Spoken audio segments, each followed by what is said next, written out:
Jamaah Idul Fitri yang saya muliakan, semoga Allah Subhanahu wa taala memuliakan kita sampai kita masuk di surga.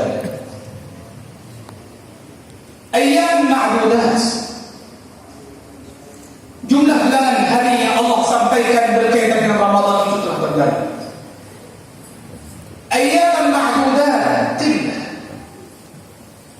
ayyam ma'dudat, hitungan hari yang orang menghitungnya 29 hari ataupun sebulan lamanya. Ayyam ma'dudat, sungguh menjadi kenangan indah bagi orang-orang yang taat. Ayyam ma'dudat, penyesalan yang besar bagi mereka yang mengisinya dari maksiat. Ayyam ma'dudat merupakan tangga-tangga menuju jannah Allah Subhanahu wa taala di hari kiamat. Ayyam ma'dudat, dia mungkin akan kembali lagi, namun kita pasti belum tentu bisa memastikan akan bisa mendapatkannya lagi.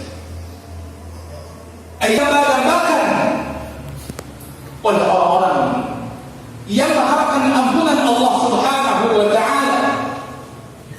Ayyam ma'dudat, Ramadan yang kita kerjakan dalam Al-Quranul Karim setiap saat. Ayyam